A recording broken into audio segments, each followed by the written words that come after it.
El Ministerio Internacional presenta su programa Un Aliento de Vida. El Espíritu de Dios me ha hecho y el aliento del Todopoderoso me da vida. Job 33:4.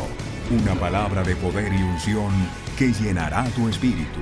Con ustedes, el pastor Jorge Enrique Gómez. Bienvenidos.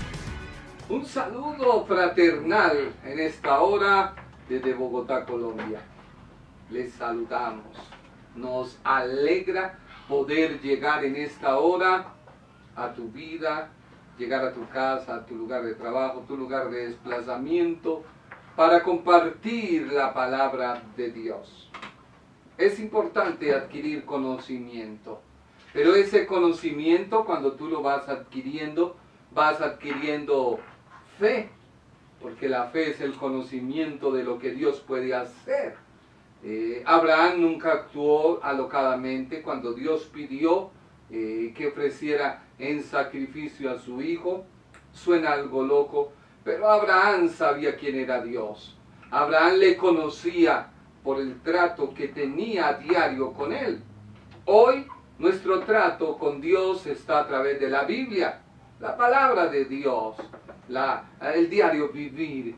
Pero cuando adquieres el conocimiento, ese conocimiento te enriquece, porque vemos nosotros a Job. Job realizaba sacrificios.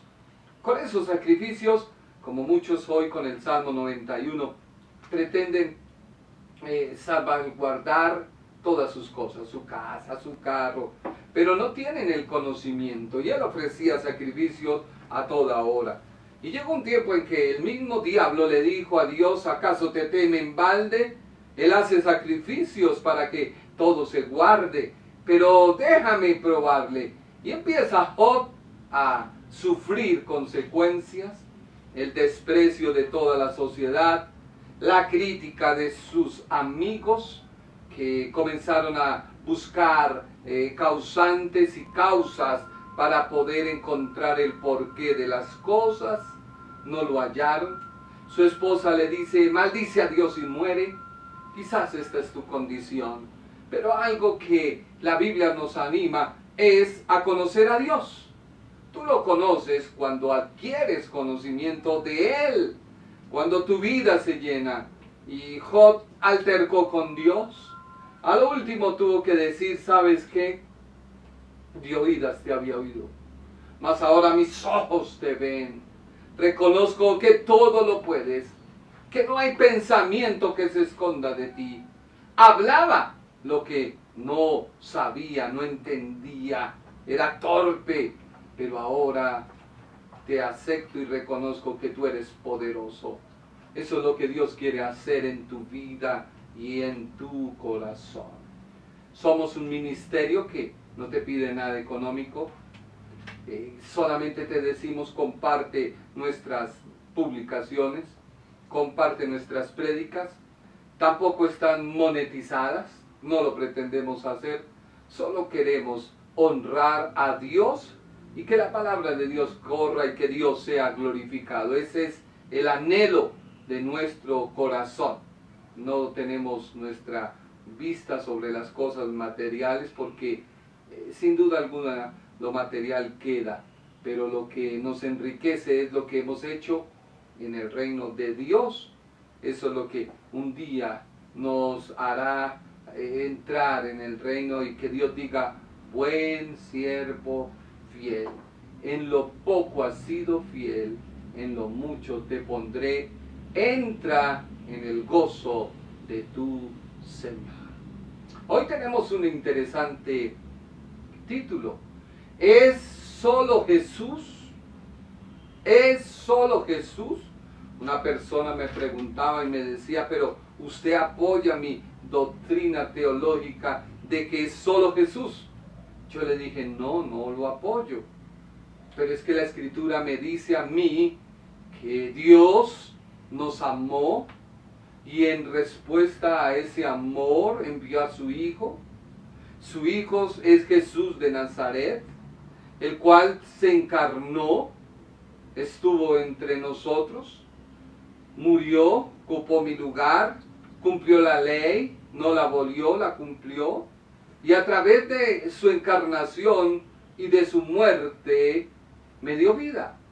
Pero no quedó en la tumba, ha resucitado y se ha vestido de gloria y majestad, por lo cual se está preparando una casa para llevarnos. Y esa es la fe que no nos ha dejado solos. Dejó al Espíritu Santo. Pero es solo Jesús el que está en la salvación. Sí, es solo Jesús. Sin duda alguna, la confesión de fe para ser justificados por Dios, que debe hacer todo ser humano, es que solo Jesús salva. Solo Él salva. Por eso miremos la declaración que hace el apóstol Pablo en Romanos capítulo 10, versículo número 9. Romanos 10, 9. Dice así Romanos, que si confesares con tu boca que Jesús es el Señor y creyeres en tu corazón que Dios le levantó de los muertos, serás salvo. Así que solo Jesús, sí, claro que sí. Pero debo saber que voy a entrar en lo que es la columna vertebral, el esqueleto de la fórmula confesional o de la manera descriptiva que el apóstol Pablo hace para que todo aquel que cree en Jesús sea salvo. Y es que solo Jesús salva. No hay otro nombre dado a los hombres en quien podamos ser salvos. Jesús. Tampoco podemos ir al Padre y pedir cualquier cosa en nombre de alguien, de María, no, de San Agustín, no, del Papa Santo que declararon, no hay otro nombre. Por eso él, cuando estaba con los discípulos, dijo: cuando oren, pidan al Padre en mi nombre, porque en su nombre hay poder. En el nombre de Él se sujetan todas las cosas que haya en el universo, cosas visibles e invisibles. Para ello debo reconocer que por amor Dios lo envió a ocupar mi lugar. Para ello se hizo hombre. Dios se encarnó para ofrecer así su vida por mí, a lo cual muere. Y la muerte no le puede retener. Pero Dios le resucita de entre los muertos.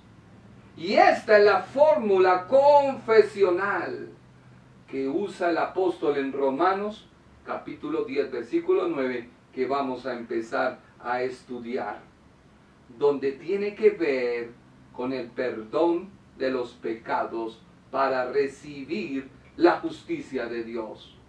En otras palabras, para ser reconciliados para con Dios por medio de la obra de la cruz. Por eso debo reconocer que Jesús es mi Salvador. Y es que esta es la enseñanza que se centra en la carta a los romanos. Esta es la predicación del apóstol, que Jesús es el Señor y que por reconocimiento a Él y por el bautismo en Él, en el nombre de Jesús, reconociendo que Dios Padre lo envió y que nos ha dejado a su Espíritu Santo, es que Mateo 18:28 toma valor. Por tanto, y hacer discípulos, bautizándolos en el nombre del Padre, del Hijo y del Espíritu Santo. Pero entonces aquí le aclaro la pregunta a la persona que me escribió: ¿por qué el apóstol Pedro y aún el mismo apóstol Pablo dice que solo Jesús perdona los pecados.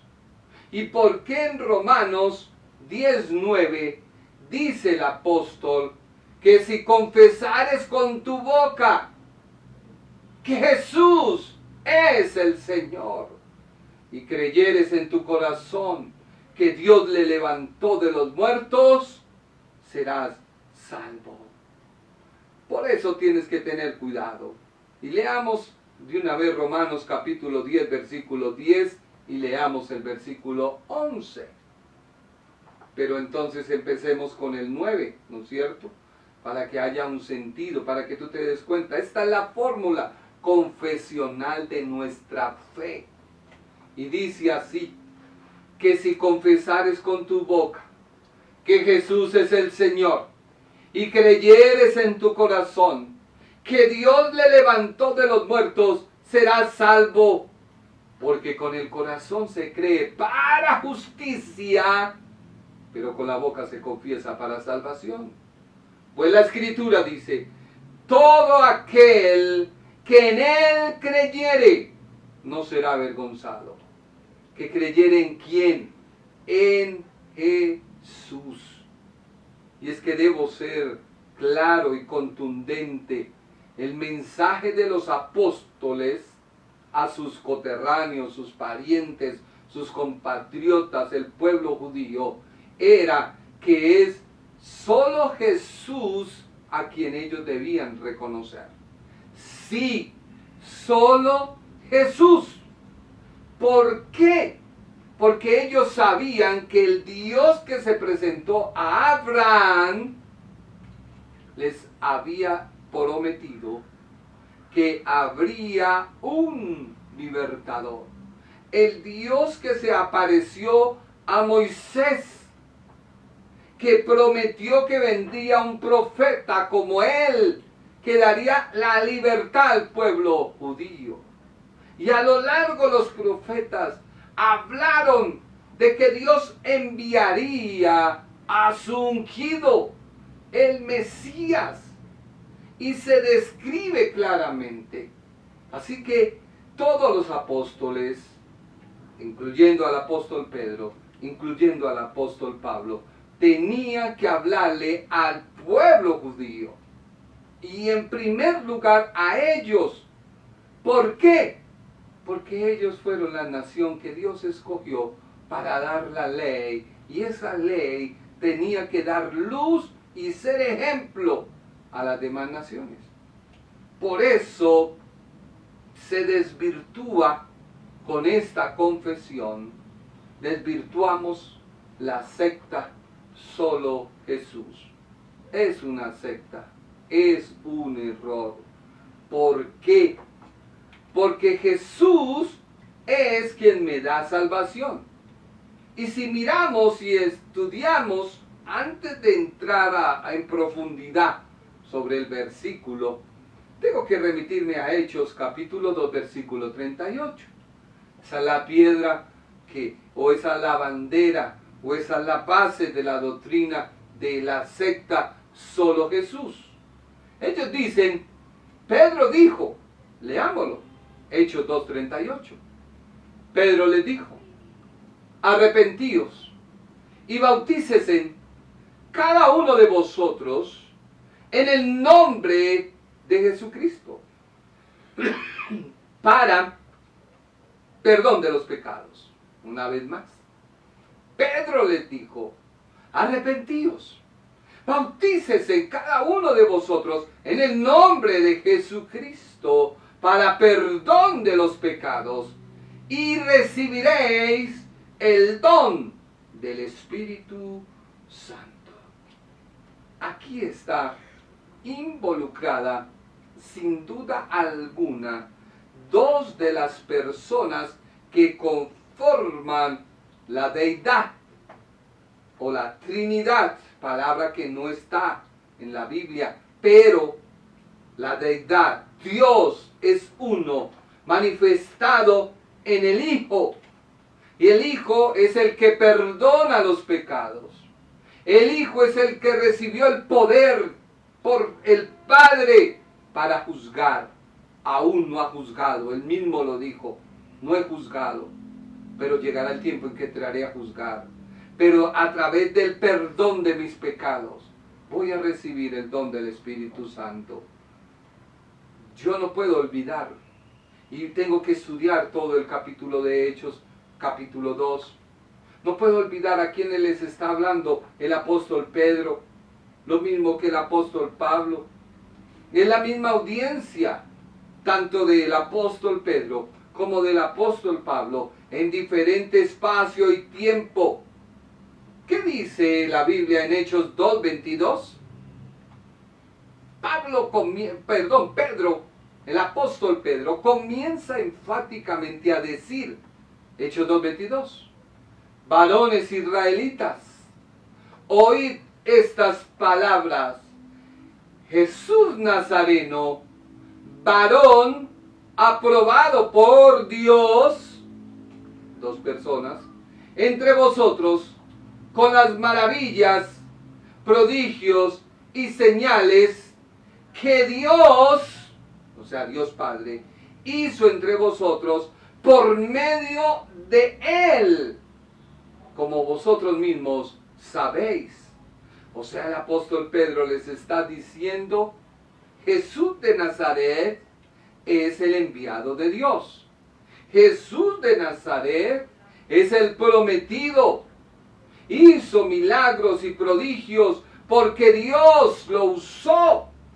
Dios le permitió que fuera su instrumento, aunque fue su hijo. Mira lo que dice Hechos 2:23. Comienza el apóstol Pedro a encarar y a enfrentar a quienes, a los varones judíos. ¿Y de qué les acusa? A este, entregado por el determinado consejo y anticipado conocimiento de Dios. En otras palabras, Dios actuó en su presciencia, anticipado conocimiento de Dios. Prendisteis y matasteis por mano de inicuos, crucificándole. Mire que el apóstol Pedro está reconociendo la encarnación de Dios en la persona de Jesús de Nazaret. Hechos 2:24. Al cual Dios levantó. ¿Quién lo levantó? Dios. Suelto los dolores de la muerte, por cuanto era imposible que fuese retenido por ella. Así que alguien dirá, como salió un personaje que abandera la postura teológica de los Jesús solos, de la secta Solo Jesús, y hacen cortes y usan lo que les conviene y lo que no para avergonzar a los demás. Pero y esa persona quizás me escuchará porque alguien me escribió, y le quiero decir, sí, habían moradores en el día de Pentecostés, no lo puedo negar. Eran moradores de todas las regiones, dice Hechos, estaban allí, de Capadocia, de todas las regiones, venían a este sitio, a esta celebración. Así que los moradores que habían en el día de Pentecostés tenían que ser conocedores de la ley, porque para poder celebrar esa fiesta debían conocer la ley. Eran practicantes de las tradiciones judías. Así que habían también prosélitos, y no solo judíos. Mira lo que dice Hechos 2:14. Hechos 2:14. Varones judíos, y todos los que habitáis en Jerusalén, esto os sea notorio, y oíd mis palabras. Así que habían judíos, sí. Habían prosélitos, sí. ¿Por qué? Mira lo que dice Romanos 2:22. El apóstol Pablo también se dirige a prosélitos, a gentiles y a judíos. ¿Y qué dice? Varones israelitas, oí estas palabras. Jesús, yo creo que ahí nos equivocamos, no, debe ser Hechos 2:22. Hechos 2:22, no Romanos. Y en el anterior creo que también. Hechos es Hechos 2:14, Hechos 2:22. Ahí nos equivocamos. Pero bueno, Pedro le está diciendo, varones israelitas, oí estas palabras. Jesús, ya leímos, Jesús, ¿qué pasó con él? Dios lo llamó y le dio un nombre y lo aprobó. Estuvo entre los judíos, realizó maravillas, hizo prodigios e hizo señales que Dios solamente podía realizar. Resucitar muertos, convertir la materia. Recordemos que resucitó a Lázaro, a la hija de Jairo, resucitó a varias personas. Vemos también que cambió la materia, alimentó a más de 5,000, caminó sobre el mar. Solo eso lo podía hacer Dios. Pero ¿quién estaba en Jesús de Nazaret? Pues Dios. Y Dios obrando, como Dios en esta hora me está utilizando para hablarte. Por eso dice, ustedes lo entregan, ustedes lo matan, ustedes lo crucifican, pero Dios lo levanta.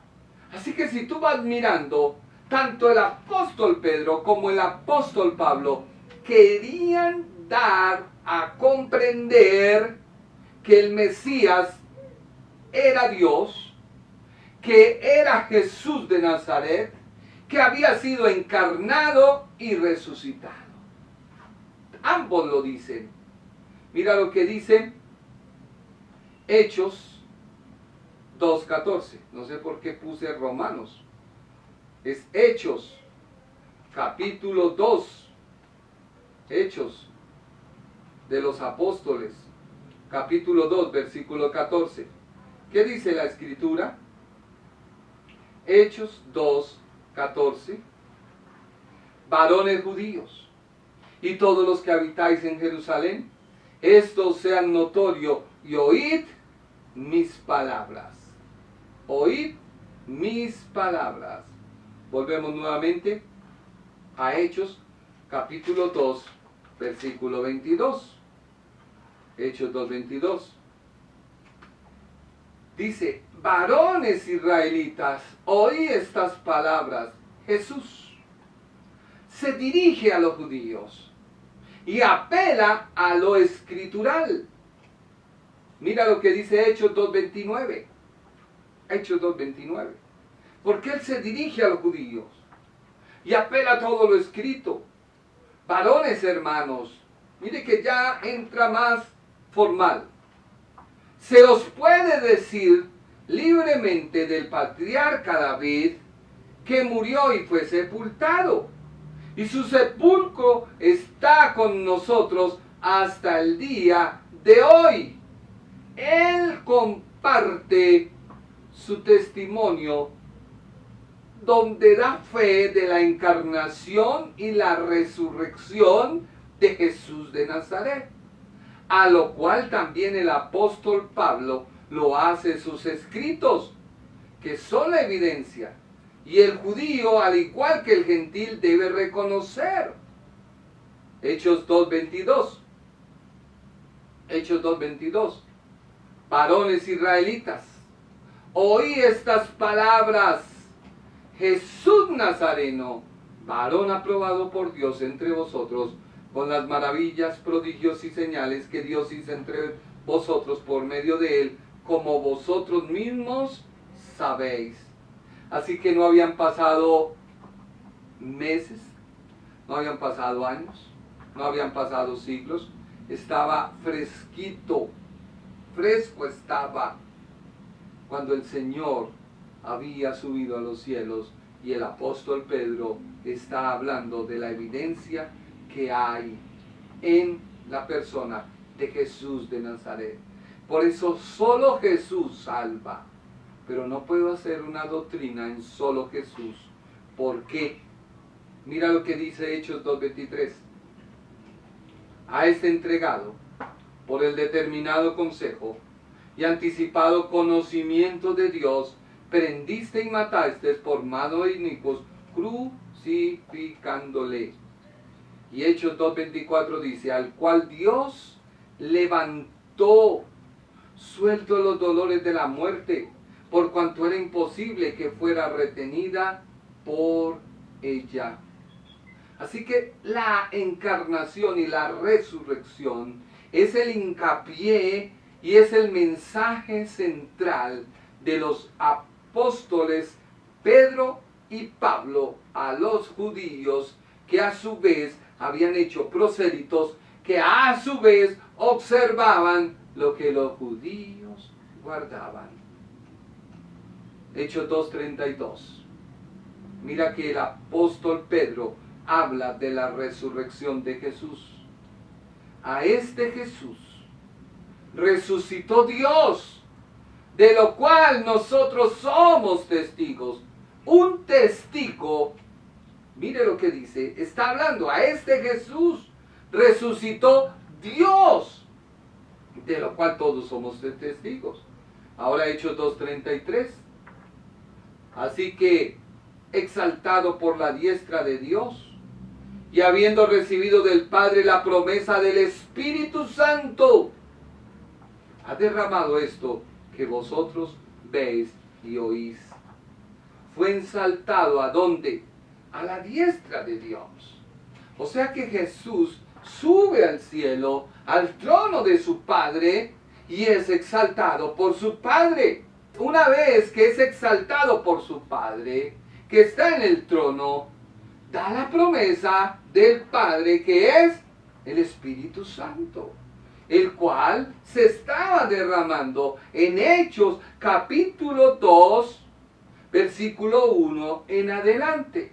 Por lo tanto, todos los presentes, tanto judíos como prosélitos, conocedores de la ley, debían reconocer que a quien habían matado era el Mesías.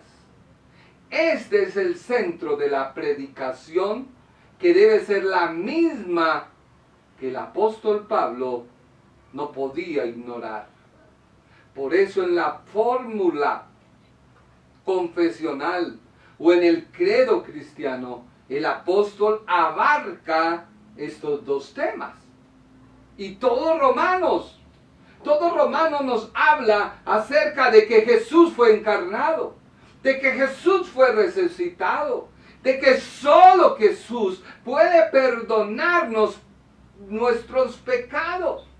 Y es que la proclamación de la fe, o nuestra predicación de la fe, debe ser que Jesús es el Hijo de Dios, que debía cumplir con el sacrificio que exige el pago del pecado nuestro. El Ministerio Internacional presentó su programa Un Aliento de Vida. Venid a mí los que estáis trabajados y cargados, y yo os haré descansar. Mateo 11:28. Un aliento de vida. Una palabra de poder y unción que llenará tu espíritu.